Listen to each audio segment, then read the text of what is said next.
Britain did not run out of pounds after World War II. It could create pounds. What Britain was running out of was something far more dangerous: dollars. And that distinction helps explain one of the great reversals of the 20th century. Britain entered the Second World War at the center of an empire stretching across the globe. London was one of the world's great financial centers. Sterling was held and used far beyond Britain's shores. British banks financed international trade. British investors owned railways, mines, farms, utilities, and securities across the world. 6 years later, Britain had won the war. But the financial machinery behind British power had been transformed. National debt had nearly tripled. Overseas assets had been sold or mobilized. Exports had been sacrificed to war production. Britain depended heavily on American supplies. And across its own empire and the wider sterling area, countries that had provided food, troops, raw materials, and military services had accumulated enormous claims on London. Britain had once been the banker. Now many of its imperial partners were its creditors. The result was not bankruptcy in the legal sense. The British state survived. It continued taxing, borrowing, and issuing its own currency. But its freedom of action had narrowed dramatically. Britain could manufacture pounds. It could not manufacture American dollars, imported wheat, petroleum, cotton, or confidence in sterling. And once the war ended, that difference became impossible to hide. To understand why, we have to go back before 1939. For generations, Britain's economic power had rested on something more complicated than factories and colonies. Britain imported enormous quantities of food and raw materials. That should have been a vulnerability. An island nation that could not feed itself needed to earn enough from the rest of the world to pay for what came in. But Britain possessed several powerful advantages. British shipping carried global trade. British insurers insured it. British banks financed it. British investors received income from assets overseas. Before the First World War, Britain had accumulated one of the largest stocks of foreign assets in history. By 1913, net overseas assets represented roughly a third of British national wealth. London was more than Britain's capital. It was a clearinghouse for the global economy. Sterling was one of the world's key currencies. After Britain left the gold standard in 1931, a sterling area developed around the pound. Many Commonwealth and Imperial economies linked their currencies to sterling and kept reserves in London. Imperial preference also encouraged trade within the British economic sphere. Think of it as a financial network centered on one very large bank. London sat in the middle.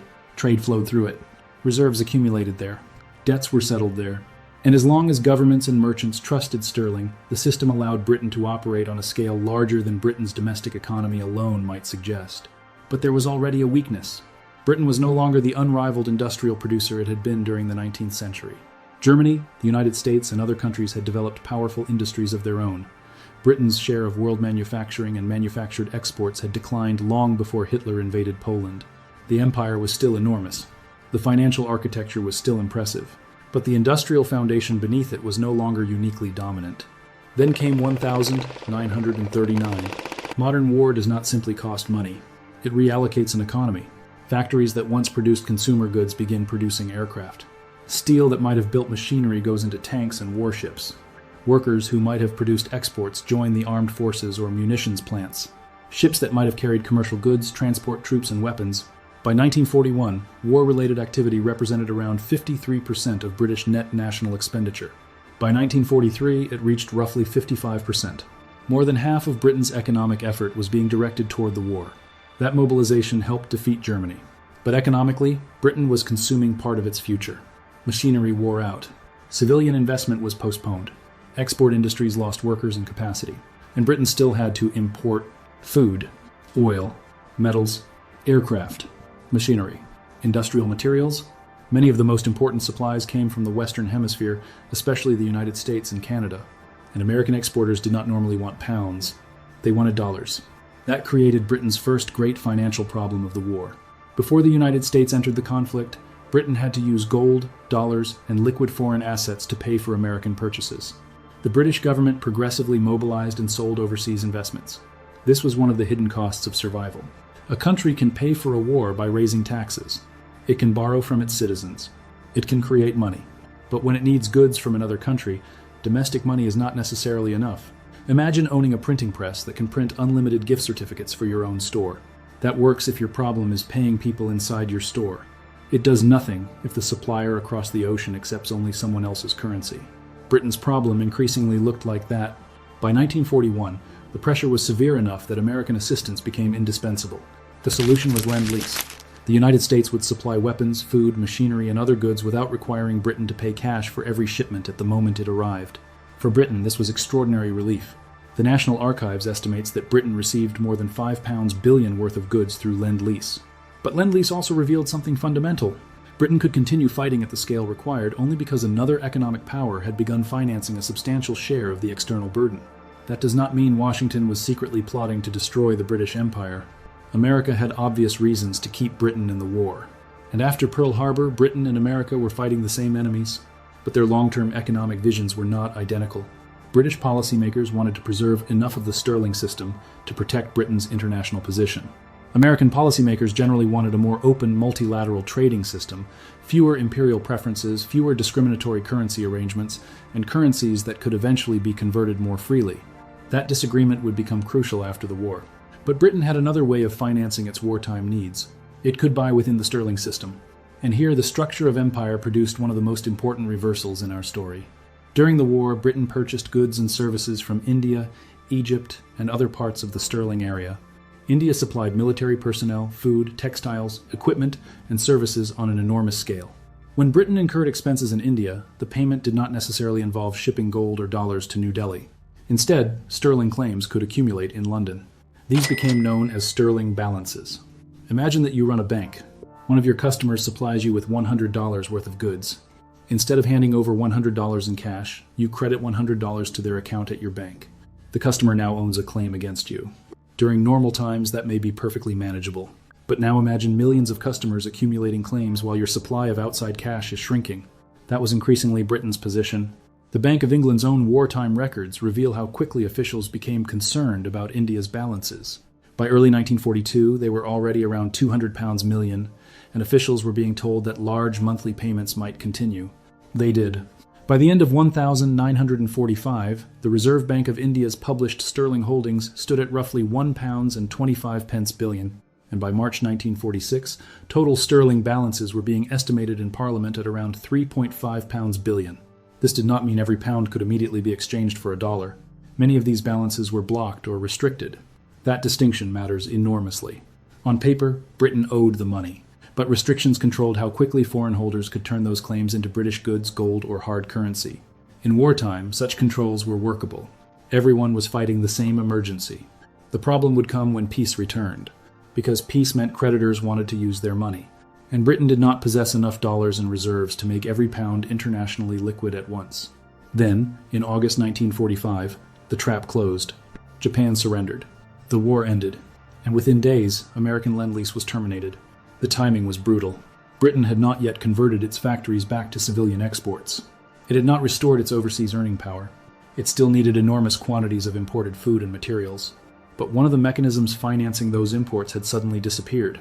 In September 1945, John Maynard Keynes presented American officials with Britain's position. At the current annual rate around VJ Day, Britain's external deficit was running at roughly $5 billion. Even assuming a dramatic recovery in exports, Britain still expected a huge gap in 1946. This is where the phrase "Britain was bankrupt" becomes both useful and misleading. Britain was not unable to pay teachers in pounds. It was not unable to issue government bonds. It was not about to close the Bank of England. The immediate danger was external. Britain needed imports from countries that wanted payment in scarce currencies. At the same time, countries around the world already possessed billions of pounds of claims against London. Britain had become something like a bank whose depositors had more claims than the bank possessed in liquid reserves. Not insolvent in the simplest sense, but dangerously exposed to a run. Keynes went to Washington looking for a bridge between war and recovery. He had spent years helping design the new international economic order at Bretton Woods. Now he had to negotiate Britain's place inside it from a position far weaker than the one British officials had imagined before the war. Across the table, American officials faced their own problem. Washington did not want Britain to collapse. A financially stable Britain was important to European recovery and the emerging international order. But American policymakers also had little interest in simply financing the permanent continuation of wartime imperial currency restrictions. The resulting Anglo-American Financial Agreement reflected both objectives. The United States offered Britain a $3.75 billion line of credit. There was also a settlement covering remaining Lend-Lease obligations and surplus American property. The announced package amounted to roughly $4.4 billion, repayable over decades. Canada extended further assistance. Britain had obtained breathing room. But breathing room was not the same thing as recovery. The agreement also pushed Britain toward restoring sterling convertibility for current transactions and toward the non-discriminatory multilateral trading system that the United States hoped to build. The logic sounded reasonable. If sterling was to remain a major international currency, holders of newly earned pounds should eventually be able to use those pounds freely. But this created a dangerous mismatch. Foreigners held enormous sterling claims. Britain held comparatively limited dollar and gold reserves. The loan was supposed to help Britain rebuild until exports could carry the burden again. Instead, the transition took longer than expected. Then came the winter of 1946-47. Coal froze. Transportation failed. Factories lost power. Production fell. Britain's desperately needed export drive was disrupted. The National Archives estimates that the fuel crisis contributed to a roughly 25% loss of exports during the period. Meanwhile, Britain continued importing food and raw materials. The American credit was disappearing far faster than policymakers had hoped. Then came July 1947. Britain implemented the convertibility commitments of the Anglo-American Agreement. Sterling earned in current transactions became much more freely transferable into dollars. In theory, this was a step back toward normal international finance. In practice, Britain had opened a drain beneath a reservoir that was already running low. Holders of sterling wanted dollars. The sterling area itself had a dollar deficit. Britain had to supply the hard currency. Dollar reserves began disappearing. The experiment lasted only weeks. On August 21, Britain suspended dollar convertibility. The IMF's own historical record describes the drain on British exchange resources as so severe that the government had to reverse the policy. This was the moment the post-war financial reality became undeniable. Britain had won the world's largest war, but it could not yet make its currency freely convertible into the currency of the world's new dominant creditor without risking a reserve crisis. That was a profound change in the balance of power, and the consequences were visible far beyond central bank balance sheets. For ordinary Britons, victory did not bring immediate abundance. Rationing continued. In some areas it became tighter. Bread, which had not been rationed during the war itself, was rationed beginning in 1946. Families faced shortages, rising prices, and limited consumer goods. Britain was simultaneously trying to rebuild bombed cities, expand social services, restart exports, maintain military commitments across the world, feed its population, and defend sterling. Every dollar spent overseas represented a choice. A military base in the Middle East required foreign exchange. Troops stationed in Asia required supplies. Imports required dollars. Reconstruction required machinery. The empire had always consumed resources. Now those costs were being measured against reserves Britain could no longer replenish effortlessly. But the human story was not confined to Britain. Consider India. During the war, India had become a huge military and logistical base. Indian troops fought across multiple theaters. Indian factories and producers supplied the Allied war effort. Britain's own internal financial records acknowledged that the scale of those transactions was generating a post-war problem. The same records also reveal how contested the issue was. British officials argued over how the costs of defending India should be divided. Indian officials argued that if Britain wanted Indian supplies, manpower, and military services, Britain had to pay for them. The financial relationship between imperial center and colony was changing before the political relationship formally ended. This does not mean Britain's sterling debt caused Indian independence. The independence movement was decades old. Nationalist organization, the legitimacy crisis of colonial rule, wartime politics, mass mobilization, the Indian National Army controversy, communal conflict, and Britain's changing strategic calculations all mattered. Finance did something different. It changed Britain's constraints.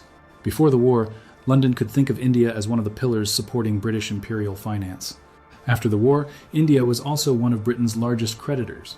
Political independence and financial negotiation were becoming inseparable. That distinction matters because there are two bad versions of this history. One says Britain simply went broke in 1945 and therefore abandoned the empire. That is too simple. The other says economics had little to do with decolonization because nationalism was the real cause. That is also incomplete. Nationalist movements explain why colonial peoples demanded independence. Financial exhaustion helps explain why Britain's capacity and willingness to resist those demands had changed. The two mechanisms interacted, and Britain itself did not suddenly become a poor or powerless country. British industry recovered. Exports recovered. Living standards eventually rose. Martial aid helped ease the dollar shortage. Britain remained a nuclear power, a permanent member of the United Nations Security Council, and one of the largest economies in the world. Its debt burden also gradually declined. The Office for Budget Responsibility estimates that government debt peaked around 270% of GDP shortly after the war, then fell dramatically over the following 3 decades as nominal growth, inflation, relatively low interest rates, and primary budget surpluses reduced the burden. So the story is not that Britain collapsed. The story is that Britain's relative financial freedom collapsed. Before 1939, Britain possessed an imperial and financial system that allowed a medium-sized island economy to support global commitments on an extraordinary scale. After 1945, those commitments had to compete directly with reconstruction, consumption, exports, welfare, reserves, and dollar shortages. No single factor created the outcome. Debt alone did not end the empire. Sterling balances alone did not end the empire. The Anglo-American loan did not end the empire. Indian nationalism did not suddenly appear because Britain's reserves were low. But when wartime debt, lost overseas financial strength, enormous sterling liabilities, weak exports, dollar scarcity, and anti-colonial political pressure appeared simultaneously, the old imperial system entered a feedback loop that London could no longer manage on the old terms. And there was one final demonstration. In 1956, Britain joined France and Israel in the military operation against Egypt during the Suez Crisis. Militarily, Britain was still formidable. But sterling came under severe pressure. The Bank of England had to defend the pound with precious dollar reserves. Britain ultimately turned to the IMF, which approved access to roughly $1.3 billion in financing and standby support. Suez did not create Britain's post-war financial weakness. It revealed it. 20 years earlier, British statesmen could make global strategic decisions from the center of an imperial financial network. By the 1950s, those decisions had to survive the judgment of foreign exchange markets, reserve balances, Washington, and international financial institutions. That is the deeper economic story behind Britain's imperial decline. The Second World War did not destroy the British Empire in a single moment. It changed the balance sheet beneath it. And once that balance sheet changed, political power eventually had to adjust. The lesson reaches beyond Britain. A government that borrows in its own currency may appear financially powerful, but wars expose a different limit. Can it obtain the foreign currency, industrial inputs, energy, food, and technology that it cannot produce at home? A reserve currency is also not simply a privilege. It is a promise. People hold that currency because they believe they will eventually be able to exchange it for something valuable. And an international financial system can survive enormous pressure only as long as confidence in that promise survives with it. Today's economies are very different from Britain's in 1945. Modern exchange rates, capital markets, central banks, supply chains, and international institutions operate under different rules. History does not mechanically repeat itself, but the mechanism is still recognizable. Military power requires economic capacity. Economic capacity requires productive capacity. And international power ultimately depends not on how much currency a government can print, but on what the rest of the world is willing to give it in exchange. Britain won the war, but victory left behind a financial system that could no longer support the empire on the same terms. The flag came down years later. The balance sheet had changed first. If you had to choose the single most important financial constraint on post-war Britain, what would it be? The national debt, the dollar shortage, the sterling balances, or the cost of maintaining global military commitments? Subscribe if you want more documentaries about the money, debt, and institutions operating underneath the wars and political events we already think we know.